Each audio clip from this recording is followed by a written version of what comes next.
大家好，歡迎嚟到財經策局嘅 podcast 啦。今日係1月17號星期五啦。咁今日都幾多財經消息嘅。其中兩宗當然比較觸目，一個就係內地公布咗第四季同2024年全年個經濟增長啦。咁就令人意外係第四季GDP 嘅增長係高達5.4%啦，係遠高過預期啦。咁亦都令到全年嗰個 GDP 增長嘅升幅咧係拉高到5%，正正就係即係國家預計嘅全年經濟增長目標啦。咁啊可以話係完全達標。咁但係市場似乎係懷疑質疑多過係興奮㗎。咁似乎大家亦都喺民間嗰邊咧，內地一啲好多媒體亦都引述啲民眾講呢，其實講緊 GDP 如果有5.4%啦，咁但係點解一般人係完全感受唔到呢？咁其實唔同嘅媒介或者一啲經濟學家，包括內地一位近日好著名嘅經濟學家高士文呢，亦都已經公開即係批評論過話，內地嗰個 GDP 增長呢，似乎係過分拉高咗，實際上個升幅呢並冇咁多。咁據《華爾街日報》講呢，其實高士文嘅言論呢係激嬲咗國家主席習近平，要求呢係要對佢咧重罰嘅。咁亦都有啲研究機構講緊呢，其實實際上舊年2024年呢，中國經濟嘅增幅呢可能只係有2.8%。咁呢度可能我之後呢再會寫文章呢同大家分享。咁但係今日想講啲大家貼身啲嘅話題，講緊有3個我最近留意到出現咗喺香港經濟都幾矚目嘅關鍵字。講緊一個係破產，一個係裁員，仲有一個就係加稅。哇！如果3樣嘢加埋呢，其實係即係相當唔理想。咁先講咗破產嘅數字先啦。咁就公司註冊處破產管理處喺星期五今日呢係公布咗舊年12月香港公司破產同埋清盤嘅宗數。咁有啲媒體都有簡單報導㗎啦。咁主要都係觸及咗個數字啦，講緊舊年嘅破產個人破產呈請呢係高達9190宗，按年升咗1成7。講緊呢係2015年9800幾宗以嚟呢係9年嘅新高。咁呢個值得留意就係，就算喺疫情或者喺2019年社會運動經濟最差嘅時候呢，其實講緊個破產宗數呢都係8000幾宗嘅。咁去到2022年，即係通關前夕呢，講緊個破產宗數更加跌低過7000宗。咁但係去到2024年，我哋由治及興，我哋經濟據政府講啦，係全面復甦啦，我哋終於回復增長，但係我哋嘅破產宗數呢，反而係創咗9年嘅新高。咁另外同一時間呢，係講緊嗰個法院發出嘅破產令呢，亦都高達8553宗。咁兩者分別係嗰個個人破產嘅呈請書呢，就係個人自願發出嘅。咁至於由法院發出嘅破產令呢，就係個人可能係唔願意，但係因為被債權人追討，可能係銀行或者係財仔追討呢，係由法院發出嘅所謂破產令，就有8500幾宗，都係2016年以嚟呢最高水平。咁你見到其實嗰個破產嘅情況呢，係惡化得幾快。咁另一個數字，媒體比較少分析呢，我覺得係需要同大家仔細講啦，就係強制清盤呈請書嘅宗數，講緊呢喺2024年呢係達到740宗，講緊呢係已經去到2005年嗰陣係15年嘅新高，呢個數字係相當之誇張。咁當然大家要了解清盤同破產嗰個分別。破產呢，其實講緊多數咧都係個人嗰個破產情況，因為大家可能係借咗一啲債務，因為最終係償還唔到債務，需要係向法院申請破產又好，或者由法院因為債權人申請而將你申請破產，呢個係個人嗰個層面。但係講緊清盤呢，清盤嘅層面呢，其實就係喺公司個層面，係針對住有限公司作出嘅一個清盤令。咁其實背後涉及呢係相對公司規模呢比較大一啲嘅機構。咁而呢個情況呢，可以見到呢，其實如果當嗰個強制清盤呈請書去到05年以嚟最高嘅水平，講緊700幾宗呢，其實背後都係涉及一啲有規模啲可能係中小企又好，甚至乎係一啲大型企業，佢哋嗰個經營情況咧係突然間惡化，而呢個數字大家留意翻，其實喺過去10年啦，大概都係維持300-400宗嗰個水平。咁但係去到2024年呢，係突然間跳升到740宗。咁你見到咧，其實喺公司方面嗰個清盤情況咧，係令人見到有一個惡化情況。而根據法院嘅程序咧，當一間公司係清盤嘅時候咧，佢就需要係將佢嘅資產拍賣啦，將佢可以歸還俾債權人嘅資產咧係清盤，然後拍賣再償還俾債權人。咁呢個程序咧係相對複雜一啲嘅。咁你見到佢舊年2024年嘅數字咧係去到740宗咧，咁顯然見到呢個情況咧係惡化得比較快。但係我想提出就係，似乎喺一個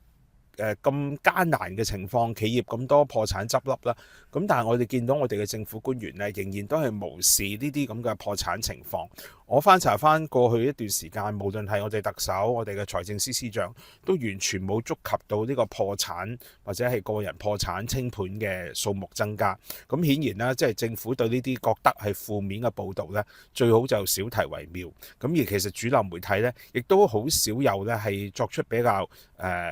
我覺得咧係一啲詳細啲嘅分析，咁呢個咧係幾令人失望㗎。咁而除咗同日公布咗破產嘅宗數咧，亦都喺公司註冊處咧係公布咗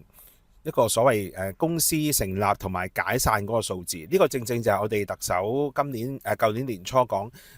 公司執10間開翻16間嗰個宗數。佢當年呢就係引用一個即係佢認為係最好嗰個月份嗰個數字啦。咁但係而家全年翻嚟啦，個數字見到啦。咁我哋都可以簡單講下，講緊舊年全年解散嘅公司數目呢，有115000間。呢個係過去2年2022、2023年以嚟咧最高嘅水平。講緊啱啱只係2021年啱啱疫情過後咧，當年嗰個數字之後咧係創咗最多嘅解散公司數目。而調翻轉成立公司嘅數目咧就有14萬間。咁你可以計一計咧，如果咁樣嘅層次去比咧，就係講緊可能就係執10間公司咧，就開翻12間公司。咁都好啊，咁至少係成立嘅公司係多於解散公司數目啊。咁但係我都已經提過，其實喺香港成立一間公司嗰個門檻係非常之低，講緊可能只係需要向一個合資格會計師俾幾千蚊，已經可以成立一間公司。而公司實際上有冇業務呢？其實係並唔重要。公司註冊處咧都會係統計作為一間即係新成立公司。咁但係調翻轉解散公司咧，相對嘅程序就會複雜一啲。你既要向公司註冊處證明你解散嘅原因，以至你有冇欠債，有冇拖欠一啲強積金。咁所以解散嘅數字呢，我覺得係相對上比較重要一啲。咁而呢個數字，正如頭先講啦，已經係過去2年嚟呢最高嘅水平。咁同一時間呢，我哋頭先講嗰個標題係講緊破產啦、裁員啦、加稅啦。講緊裁員呢，其實係由另一間證券商富瑞投資呢，係其實向咗呢香港大概合計咧係9500億以上嘅15間大型企業啦，做咗一個問卷調查。咁大家留意啦，而家講緊9500億嘅市值咧，其實係相對上規模好大嘅。我相信大部分都係藍籌企業。咁而喺呢15間大型企業入邊咧，令人憂慮係有17個公司，有17% 嘅公司咧，係預計2025年咧係會削減1到5% 嘅職位。呢個好明顯啦，同過去幾年出現嗰個情況呢係有好大嘅逆轉。公司表明會咁樣裁員呢，其實都係一個經濟響起一個警號。因為呢啲係全香港最大嘅上市企業，佢哋個規模比起其他中小企顯然係大得好多，講緊9500億市值。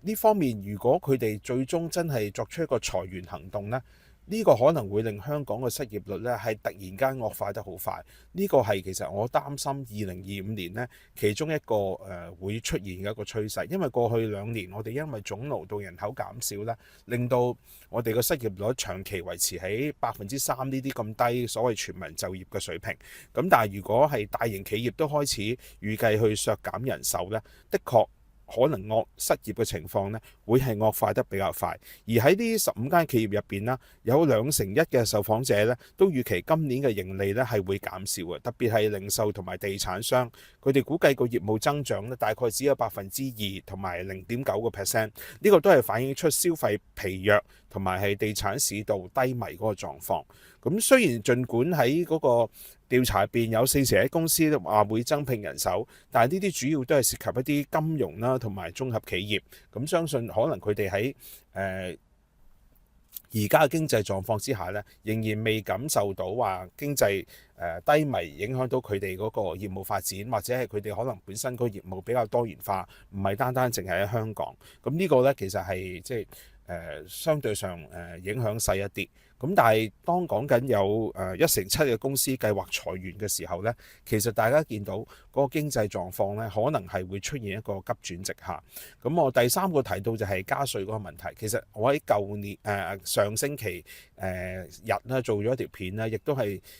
已經講咗咧。其實2025年嘅財政預算案呢，打工仔要有心理準備呢，其實係財政司呢係會計劃增加佢嘅稅收。呢個其實正正就係陳茂波講緊能者多付嗰個原則之下呢，一啲高薪一族，而家講緊舊年預算案係500萬以上年薪嘅朋友呢，其實佢嗰個交嘅稅率呢已經係一個累進，講緊由15% 加到16%。咁而早兩日彭博亦都有相關嘅報導啦，其實講嘅情況同我之前預計嘅亦都係一樣啦，係講緊呢啲高薪一族人士呢，其實佢哋嗰個稅率呢會進一步上調嘅，可能由16% 再進一步上升。我估可能去到17到18%。咁呢個其實對呢啲可能對高薪一族嚟講唔會話即時有太大負擔嘅，始終佢哋嗰個薪酬係比較高一啲。咁但係始終稅務嘅開支增長，其實對佢哋嚟講呢，都係一個好重要考慮，係咪喺呢笪地方呢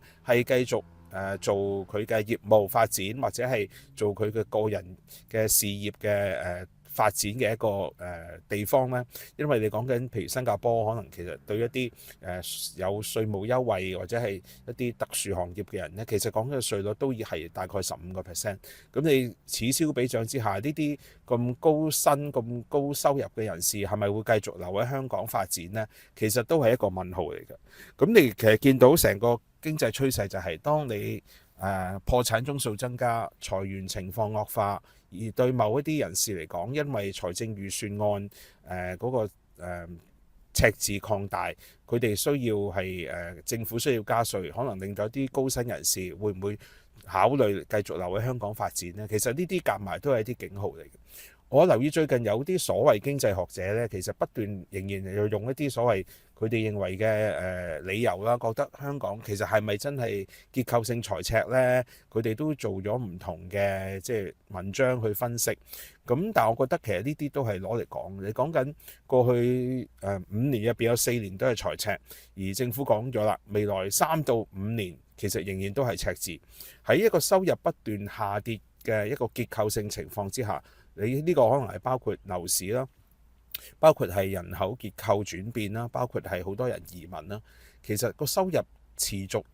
咁樣下跌，呢個唔係一個結構性問題咩？而政府嘅開支亦都睇唔出話可以有好大規模嘅削減。咁你呢啲因素其實加埋呢，已經係好明確展示咗我哋嗰個結構性財赤嘅問題。而家你呢啲所謂學者喺度幫政府，可能係掩飾又好，幫佢講好説話又好，我哋唔係結構性財赤啊，只不過係資產市場波動。其實呢個我覺得佢哋嗰啲評論呢，甚至比一啲所謂負面或者批評政府嘅言論呢係更加危險，因為佢哋只會係令一啲民眾或者政府覺得而家嗰個財赤問題唔係迫切性，冇需要係諗方法去增加收入或者係削減赤字。呢啲其實最終呢可能會令到成個赤字嘅問題呢係拖延而耗盡我哋香港政府嘅儲備，甚至乎將個問題因為發債當收入呢係禍延俾我哋嘅下一代。呢個先至係令我擔心嘅一個問題。好啦，今集時間講到呢度，希望大家中意今集嘅內容啦。如果未訂閱嘅朋友呢，希望可以訂閱呢個頻道啦。我哋下星期再會。